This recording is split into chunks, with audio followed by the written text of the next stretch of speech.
Good morning students.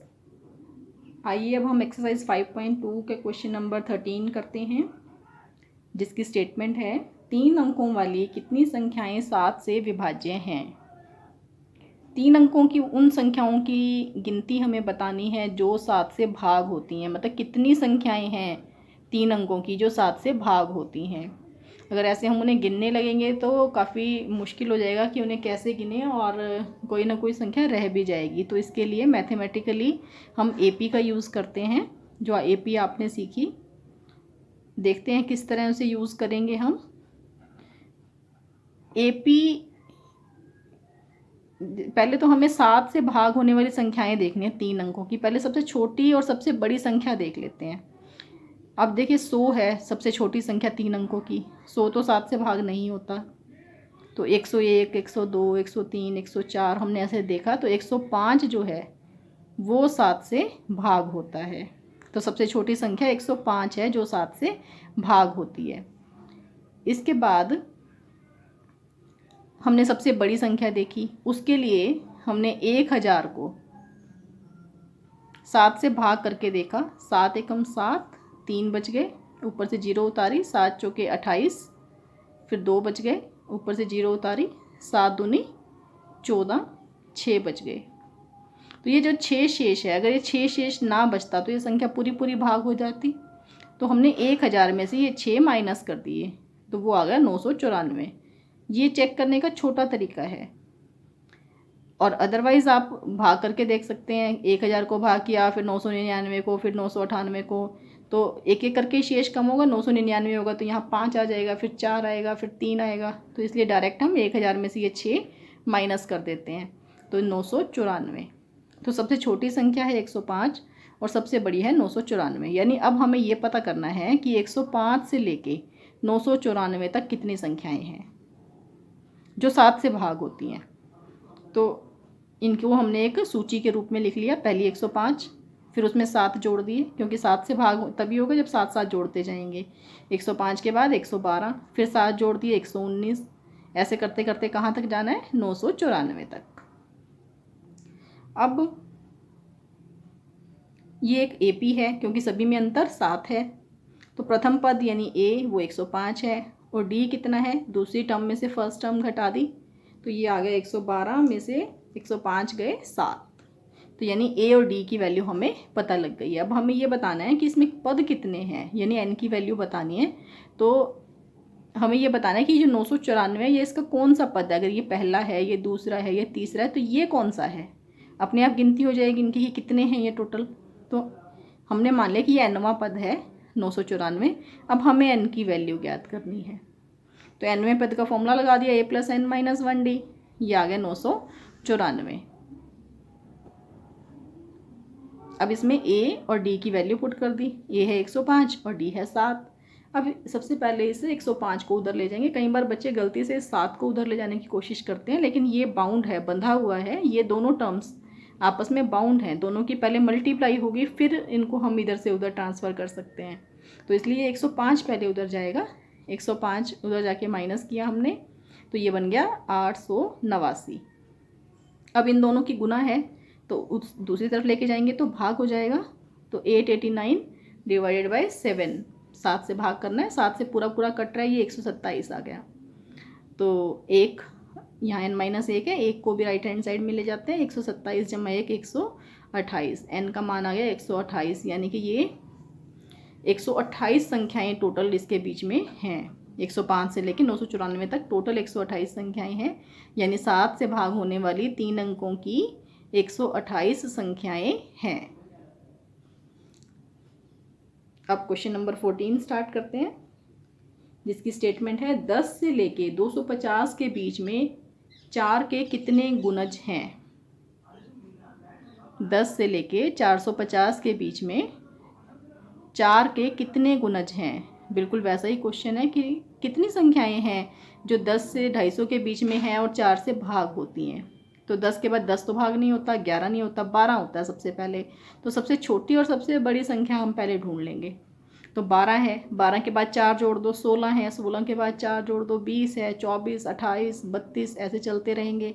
और 250 है, 250 को उसी तरीके से 4 से भाग करके देखा, 4 छिके 24, तो 1, 4 दूनी 8, 2 बच गया, तो 2 शेष बचता है। तो 250 में से ये 2 घटा देंगे, 248। तो सबसे छोटी संख्या है 12 और सबसे बड़ी है 248। 10 से 250 के बीच में हम चेक कर रहे थे ये। तो अब ये एक AP बन गई। पहला पद इसका 12, यानी A की वैल्यू 12 और D की वैल्यू 16 में से 12 गए 4। तो A और D हमें पता लग गए हैं। अब हम मान लेते हैं कि ये nवां पद है, तो nवां पद है 248। अब हमें n की वैल्यू पता करनी है। तो n की वैल्यू पता करने के लिए an का फॉर्मूला अप्लाई कर दिया, इसमें A और D की वैल्यूज पुट कर दी। बिल्कुल सेम वही तरीका जैसे हमने 13th क्वेश्चन में किया। A की वैल्यू 12 है, D की वैल्यू 4 है, यहाँ पे ये देखिए वो पुट कर दी हमने। अब पहले ये 12 उधर जाएगा, 248 में से 12 माइनस किए तो ये आ गया 236। इसके बाद ये 4 जो है इधर जाके डिवाइड में हो जाएगा, तो 236/4 ये आ गया 59, 59।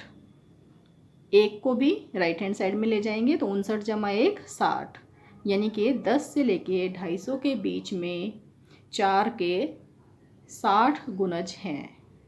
यही हमें ज्ञात करना था कि कितने गुणज हैं। तो 10 से लेके 250 तक 4 के 60 गुणज हैं। अब हम क्वेश्चन नंबर 15 करते हैं, जिसकी स्टेटमेंट है n के किस मान के लिए दोनों समांतर श्रेणियों 63, 65, 67 और 3, 10, 17 के nवें पद बराबर होंगे। दो समांतर श्रेणियाँ यानी कि 2 APs हमें दी गई हैं इस बार। पहली है 63, 65, 67, 69, 71 और दूसरी है 3, 10, 17 और आगे 7 जोड़ देंगे इसके अंदर 24, 31 इस तरीके से। तो हमें ये बताना है कि n के किस वैल्यू के लिए दोनों का मान, दोनों APs का nवां पद बराबर आएगा। तो पहली AP के लिए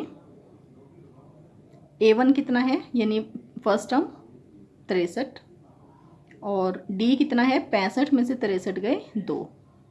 इसी प्रकार दूसरी AP के लिए A1 यानी कि इसको हमने A1 A2 A3 लिखा है, इसको B1 B2 B3 लिखा है।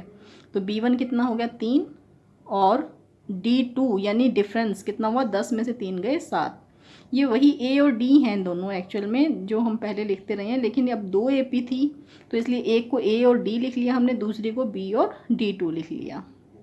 तो इसके टर्म्स A1 A2 A3 हैं फर्स्ट की, और सेकंड की हैं B1 B2 B3। इनका कॉमन डिफरेंस जो है वो D1 है, इनका कॉमन डिफरेंस D2 है। तो पहली AP के लिए हमने A और D लिख लिए, सेकंड AP के लिए भी A और D लिख लिया। आप A और D ही समझिए इसे, लेकिन दोनों को हम A और D लिखेंगे तो कंफ्यूज हो जाएंगे, इसलिए अलग नोटेशन हमने इसमें यूज़ की है।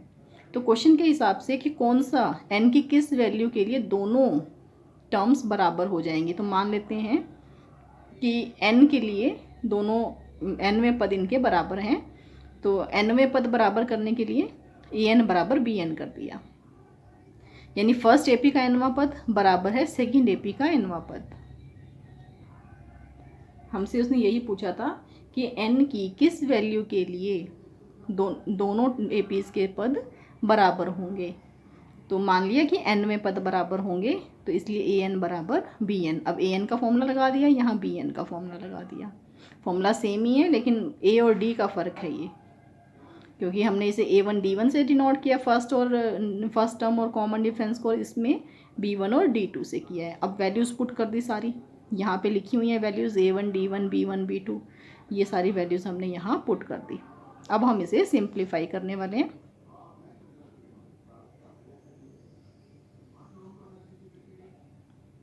ये वैल्यूज़ पुट करने के बाद यहाँ तक आ गए थे। इसके बाद n वाली जो टर्म्स हैं वो एक साइड, बिना n वाली दूसरी साइड। अब n वाली टर्म एक तो ये थी और दूसरी ये थी, तो इसको इधर ले आए, n-1 into 2 minus n-1 into 7, और ये 63 को हम राइट हैंड साइड में लेंगे, 3 माइनस 63। अब इसे सिंप्लीफाई किया, ये बन गया 2n-2, ब्रैकेट ओपन किया, दोनों से मल्टीप्लाई हो गए। यहाँ पे भी 7n-7, लेकिन एक माइनस ये भी था तो इसलिए ये +7। 3 माइनस 63। अब n वाली टर्म्स इधर 2 हैं तो 2n माइनस 7n ये माइनस 5n हो गया, और बाकी दोनों टर्म्स को हम राइट हैंड साइड में ले जाते हैं। 3 माइनस 63, ये वाला उधर जाके +2 माइनस 7। अब इन सबको सिंप्लीफाई कर लिया। प्लस वाली टर्म्स 2 थी हमारे पास, 3 और 2 5, और बाकी था 63 और 7 70। तो 70 में से 5 गए 65, माइनस के 65 आ गया, माइनस से माइनस कैंसिल, 5 इधर जाके बटा में हो जाएगा, तो 65/5 यानी कि 13। तो n की वैल्यू आ गई 13, यानी दी हुई एपीज़ के 13वें पद बराबर हैं। पहली एपी का और दूसरी एपी का दोनों के हम पद ऐसे आगे से आगे ज्ञात करते जाएं तो दोनों के 13वें पद बराबर आएंगे।